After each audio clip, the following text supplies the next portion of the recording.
Hi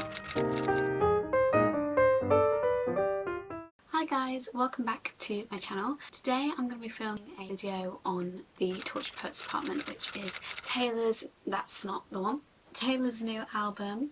I've done a previous video that is songs as book recommendations, and I thought we could do that again, but for just the Tortured Poets Department songs to kind of celebrate the album. It's been out for a few weeks now, and I've got a list of, I think it's 7 songs here that I've matched up to, but either give you song recommendations for a book that you love, or if you love one of the songs and you haven't read the book, then maybe you'd enjoy the book. This 31 song album, so if you want a part 2 then I could definitely do that. So the first song I have a book for is Guilty as Sin. The book that I've chosen for Guilty as Sin is A Funny Story by Emily Henry, which just came out actually. Emily Henry actually describes the first half of this book as being the most similar to the Tortured Poets Department out of all of Taylor's albums.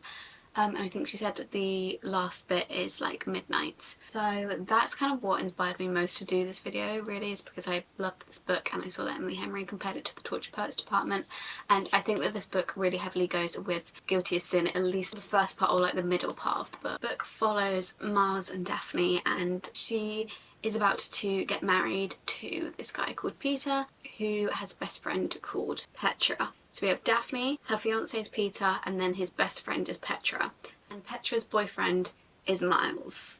Okay, stay with me. Then Peter goes on a bachelor night and he ends up deciding that he's going to leave Daphne for Petra, and Petra leaves Miles for Peter. And so that then leaves Miles on his own in his apartment paying the full rent, and he can't afford to pay the full rent, and also Daphne now does not have a house to live in, so Daphne ends up moving in with Miles. And that is the kind of setup for this book. So I chose Guilty as Sin because I feel like people have different interpretations of a few songs on the Tortured Poets Department, because obviously we don't really know which person each one of them is about. I take Guilty as Sin to kind of be about a forbidden relationship or a relationship that you don't want to get into because there's going to be negativity or something might happen, and there's going to be consequences if you act on your feelings towards this person. I think a lot of this book is about that because they live together and they both have nowhere to go. They're also both struggling with the way that both of their relationships ended, and so they don't think it's a good idea to get in a relationship, but a lot of this book is just them pining after each other but thinking like, no,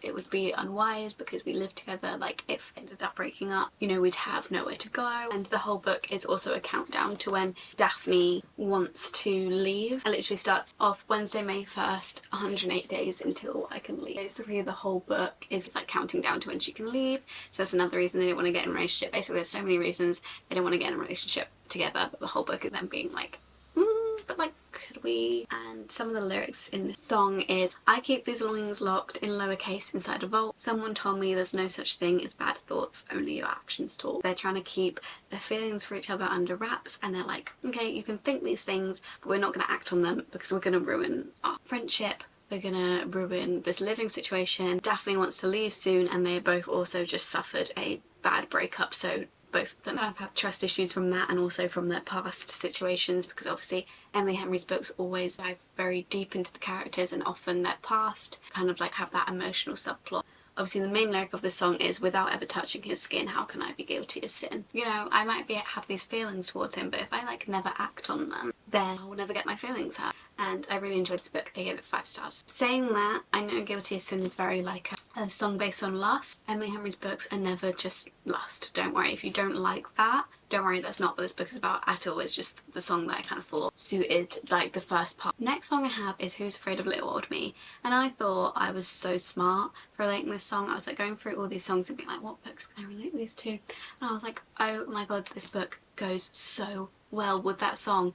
And I was just like, you're all gonna be mind blown that I figured this out. I was so proud of myself. And then I saw loads of TikToks saying it, and I was like, well, I was there first in my brain. It might not have been on the internet first, but I was there first in my brain. And that is Throne of Glass, or basically just the whole character of Selena Sardothian is Who's Afraid of Little Old Me. So Throne of Glass is Selena Sardothian, and she has trained her whole life to be an assassin. In the Assassin's Blade, something ends up going wrong and she is taken to like these salt mines where she is trapped. She can get out of the salt mines if she participates in this competition between a load of other contestants to be the king's assassin. And so she has to go through all this trial to win, and then she can become the king's assassin, and then if she doesn't, she goes back to the salt mines. So that's kind of what this book is about, and I can't really say anything more than that.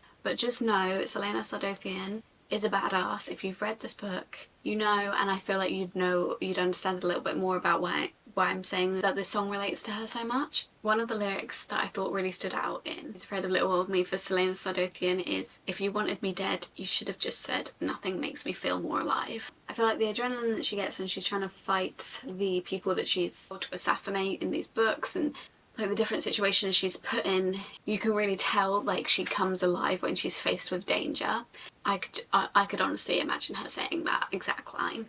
And I feel like also a lot of people underestimate her because she's a girl and because she's like beautiful and everything. People, specifically men, underestimate her and like what she can do, especially in this book. She is underestimated the whole time throughout all these trials by all these different men participating in these trials. She's a little old me, you know, like who's afraid of little old me? Actually, like you should be, because she could have you dead in 2 seconds. Another lyric is, "I was tame, I was gentle, till the circus life made me mean." And so this whole book, as I said, she's trained to be an assassin. Before, she may have been this kind girl who maybe would let people walk over her, do what they want, but she's not tame and gentle anymore because she was trained to be this assassin and she had this horrible childhood growing up. The circus life, or the life of an assassin, has made her mean and not trust people. And then there's another lyric that said, "Then say they didn't do it to hurt me, but what if they did?" Do you think that this goes very well with the end of Assassin's Blade? A lot about a certain character in this series. Next song I have is Lost of My Life, Love of My Life, whatever you want to call it. This song is about a relationship that has ended that is basically going to be the biggest loss of your life.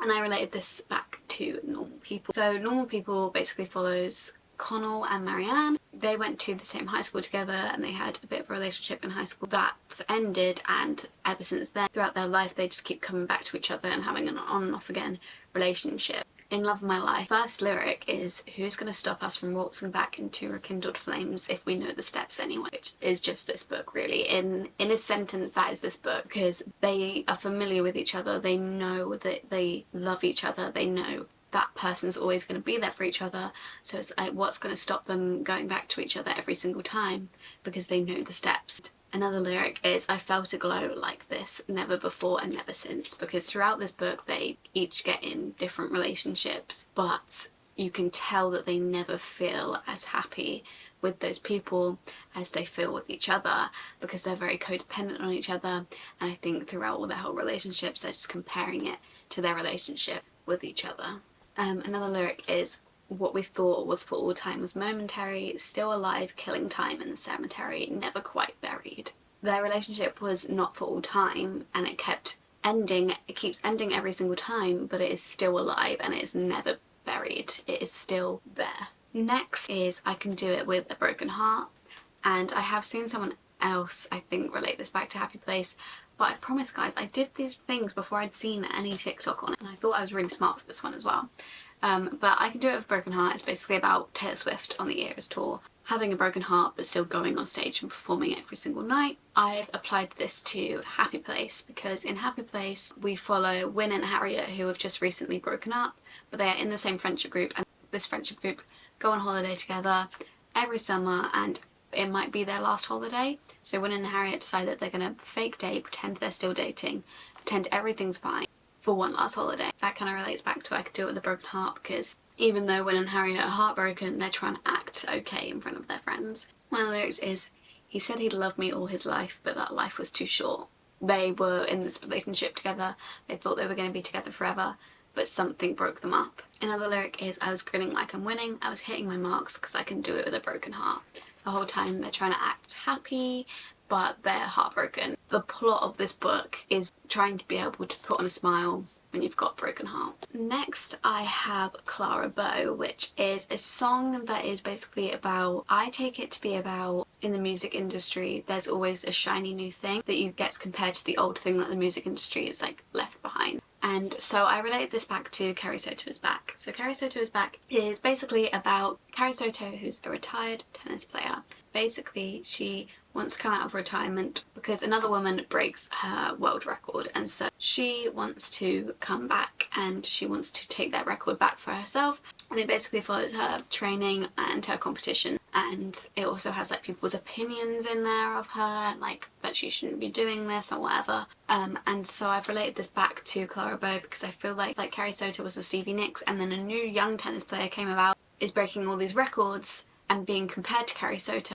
And then someone else is going to come around, like Rodrigo, Sabrina Carpenter, and take over from that person. It's just like in these industries, there's always going to be a new shiny toy, as Taylor Swift says in her Miss Americana documentary. So one of the lyrics is, "Take the glory, give everything, promise to be dazzling." And I think this lyric is basically about how women are treated in the music industry or many industries. You've got to give everything, but you've got to do it with a smile on your face. You've got to take the glory, but you've got to be humble and you've got to be kind. There's so much expectation placed on women that it's like impossible. And you kind of see that in Carrie Soto, but people say like she doesn't smile enough, she doesn't celebrate her wins enough.